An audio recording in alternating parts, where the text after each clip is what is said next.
What's up, peoples? It's Gendo here, and welcome back to the International Boys, where as always, if you are still enjoying the series, please do go and drop it a like. And today we got ourselves the final group stage match in our Nations League group, where we're going to be taking on Germany. And of course, Germany also need to take on Scotland, but our match goes first, which means that we don't have a friendly to play before this. It's just right into Germany. But I figured before we get to that, we got to take a look and see how every other group is faring within Division A. And as it shows right now, Belgium have already qualified out of their group. Austria could face the relegation. Portugal technically not qualified from their group with England because England still have 2 matches left to play. Could potentially beat them.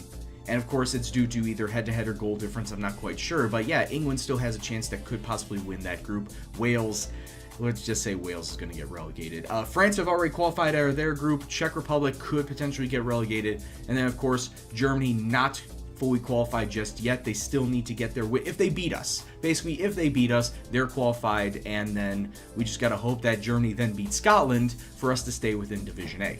Taking a look at how the nation is doing as a whole, we are currently sitting in 16th place in the world rankings, which isn't too terribly bad. Dropped a couple since I've taken over the Spanish national job. And yeah, I think it's because of that big loss to Germany, which is what pushed us down into 16th place. But the top 10 is as follows. England, because they won the World Cup in the first place spot. Brazil, Netherlands, Argentina, Portugal is the top 5. Then Germany, France, Switzerland, Serbia, Italy. Nice to see that Serbia is still sitting top 10 after what I did to get them into that position. So good for them. And this time around the squad selection, I did add a little bit more Basque players. So if they don't play versus Germany, they will play in the friendly versus Venezuela after the fact. But yeah, 5 coming from Athletic Club, as you would expect: Kepa, Villalibre, Moreno, Shabby, and Garmendia. 1 coming from Real Madrid Castilla, which is of course Borja Arregui. And down here, a new goalkeeper that has just come up through the ranks from Real Sociedad. It's Oyer Garcia. Is a 21-year-old goalkeeper, not looking too terribly shabby whatsoever. I might actually get him his first full cap versus Venezuela. He's looking pretty solid. Look at that.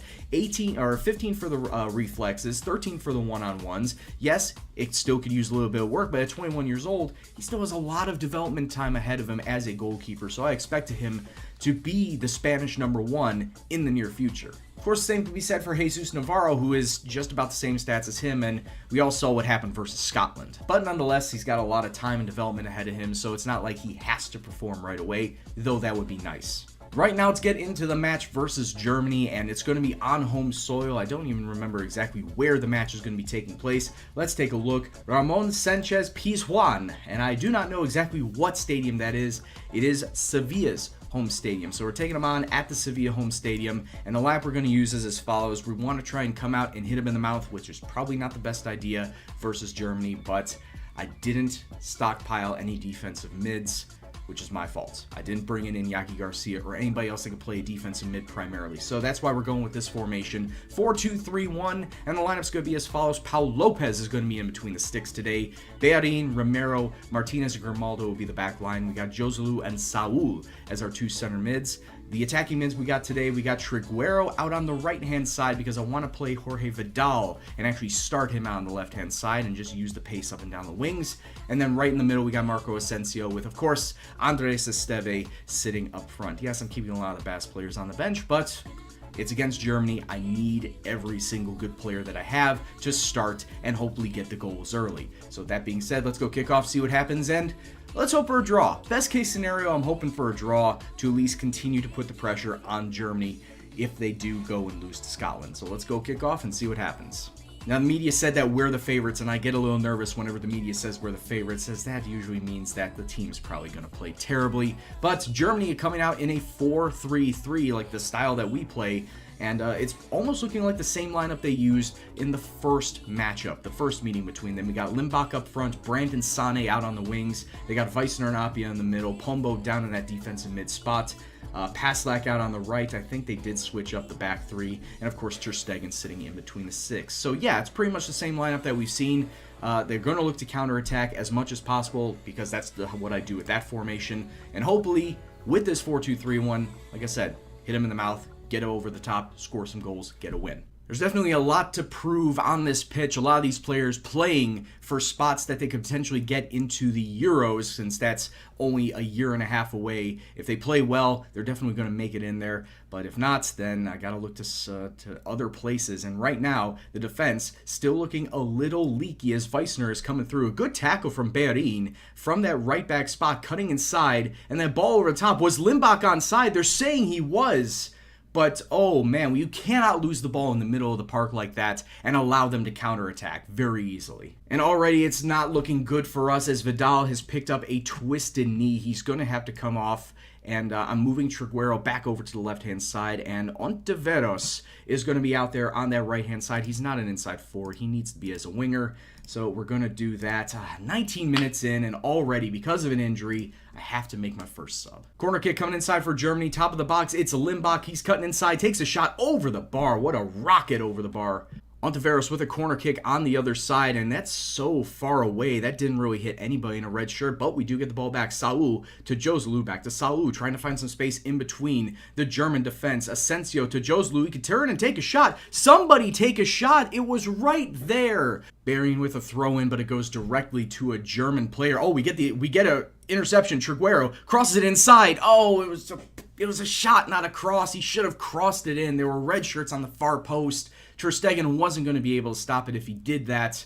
But now we get a corner kick out of it, and it's cleared away. Saul gets it back inside, back to Triguero out on the left-hand side. Another cross in. Doesn't find anybody in a red shirt, and that's going to be the end of that. So we're wasting chances here, boys. Free kick, top of the box. Asensio just misses. He should have got that. He really should have hit that. And so far, as we come into halftime, we have had the only shot on target in this entire match. We've had 5 shots in total. Germany only 2. But yeah, only 1 shot on target for us. And we've had so many chances within the German half and even the German final third that we could have taken more shots on goal. We just need to be a little bit more clinical in that 18-yard area, because it's just been...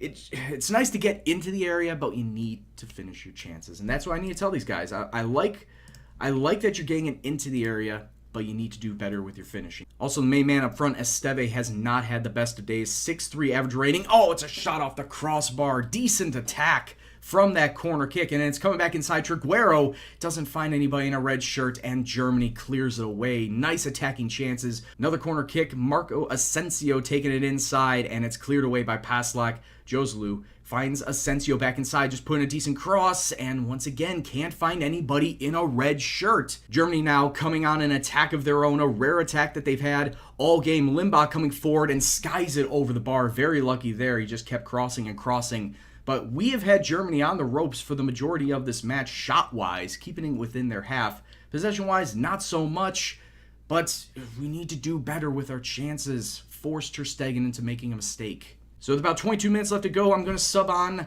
Asier Villalibre in the hopes that he can get something done out there on the pitch. And honestly, maybe he can. For all we know, he could against Germany, but there's, like I said, 22 minutes left to go in this match. As we come up to a highlight, Berin with a throw-in really shouldn't have done anything with it. And it's a foul. Is it a foul in the box? Is it a penalty? Off of a throw-in! Germany making a mistake with a foul in the box, causing a penalty, and now Asensio is going to step up for Spain, completely taking me by surprise, because I didn't think that there was going to be a foul, number 1 on the throw, 2 in the box. Asensio underneath Ter Stegen, and through sheer luck, Spain has taken the lead over Germany 1-0 with 21 minutes left to go off of a penalty kick. I want to take a look at that foul, though. Let's time out. I want to see how this foul came about, because it was a foul off of the throw-in, and they said it was to Kimmich. Let's go along the touchline. Where even is Kimmich? There's Esteve. Kimmich. Okay, there's Kimmich right there, and we're going to slow this down. What did he do? Yeah, he did. He tripped up Asensio in the box, right on the edge of the box, and the referee calls that a penalty. Wow. Insane scenes here. And now I'm going to make my one final sub. Marco Asensio, that goal scorer, is going to be coming off. He's dropping down into a center mid spot, Jose Diaz coming on in his place, but with 4 minutes left to go in this match, Germany coming forward. Good block away. Triguero just needs to take it and run. Via Libre. Oh, what a great pass. The vision out to Ontiveros, taking it to the byline, crosses it back inside, and it falls. It's an own goal. They're not going to credit it to Triguero, but it's an own goal. And Spain are leading 2-0 now with 4 minutes left to go in the match. That's got to be it. That has to be it. We have got to be top in the group now. Ontiveros, great cross in. Triguero bouncing it around, Paslak hitting it as well. They can't clear it away, and into the back of the net it goes. 2-0 to Spain. Absolute scenes here, but a highlight directly from the restart has me a little worried as Germany looking to try and get themselves the 2 goals to keep themselves on top of this group going into their Scotland match.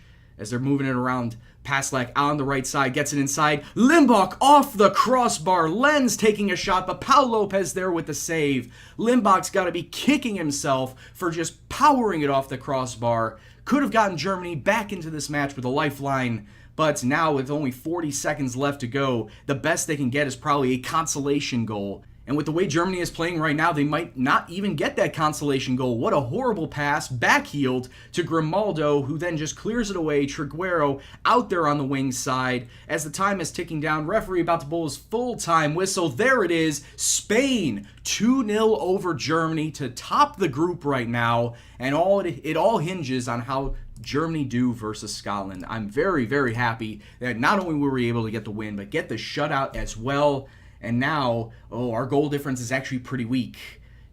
All Germany needs to do is beat Scotland, and all this happiness is gone away. Well, at least we'll still be in Division A, but we would not have won the group, and we would not have put ourselves in a position to automatically qualify for the Euros. So, that being said, let's just leave this match. Let's just be happy for everybody else.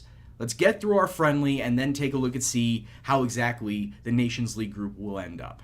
And to be completely honest with you, I didn't think that going into this friendly that I'd be worried about the Germany match versus Scotland. That's how low confidence I had on actually beating Germany to be on top of the group and actually worry about this group. But stranger things have happened, and now we're going to go through the recap of this game versus Venezuela and then take a look and see how Germany did versus Scotland. So we played the entirety of this match, 2 minutes of stoppage time on the clock, and Spain are going to be coming out 2-0 winners on the day versus Venezuela. Yes, there was a lot of rotation in the side, just trying to get some of the Basque players in there. Oyer Garcia, as you can tell, has been the goalkeeper on the day. Villa Libre getting himself a goal, opening the scoring in the 28th minute, and then Saul adding a tally just 6 minutes before time. And then, like I said, if you want to take a look at the formations, this is exactly how we played. It was Esteve up front, Asensio, Contreras, and Xabi on the wings. Actually, we had Triguero out on the left-hand side before he got injured. Joselu and Diaz, the center mids. Regi, Garmendia, Saul had to come in for Jorge Moret because he was injured. And we had Hector Bellerin out on the right-hand side before subbing in Polirola, which is honestly a very funny name. It almost sounds like Holy Roller. But Polirola coming in for his first international cap under my jurisdiction. He's already had 12 before, but he did very well. And overall, the team did well to come away with a 2-0 victory. But now, the big question is, did we, in fact, get through in our group? Did we, in fact, get through in our group? It doesn't look like Germany and Scotland played yet. Oh, come on, boys. When did they play? Germany and Scotland play on the 17th. And today is the 17th, so they just hadn't even played yet. So we might as well just go and check. Spain qualified for the semifinal. Germany lost. Germany and Scotland drew. What? View the fixtures. Scotland and Germany drew. Man, if Scotland ain't good for anything, they're good to piss teams off. They pissed me off last episode, and now I'm sure they pissed Germany off by coming away with a 1-1 draw, not allowing them to get into the Nations League semifinal. We, in fact, have taken their place, and because of that, we're going to be taking on one of either France, Portugal, or Belgium to get through to the Nations League final. And like I said, the winner gets themselves an automatic qualification into the Euros, which means I don't even have to go through qualification. It would just be a whole bunch of friendlies leading up to the Euros. So with that in mind, we'll take a look and see who exactly let's take a look and see if we're going to find out who we draw against. Because that's the big question now. Yes, we've qualified, but who do we draw against? Just taking a look at the calendar, and there's nothing set for the foreseeable future, meaning there's no draw set. So it may just come up randomly for all we know. And the matches, I'm sure, will take place during that March international break. So maybe by the time next episode comes around, I'll let you know who exactly we drew against. So it's either Portugal, what was it? It was Portugal, it was Belgium, and it was France. So one of those three teams, and all three of those teams look to be difficult. But we'll just have to wait and see who we draw against and the players that we're going to be using, and I'm sure it'll be a fun time, so hope you tune in then. So yeah, guys, hope you enjoyed that episode. It completely shocked me that we beat Germany, number one, and number two, we actually got ourselves out of this group. Thank you, Scotland. Thank you very much. To all my Scottish fans, thank you very much. You and your people are awesome people. But anyway, guys, if you enjoyed the episode, please do go and drop it a like, share if you want, subscribe if you're new, and if you want to leave a comment below on what you thought about the episode or the series as a whole, please go and do so, because I appreciate every single comment that you guys put down. But anyway, guys, I've been Gendo, and you've been awesome, and I'll see you next time. Take care, and peace out.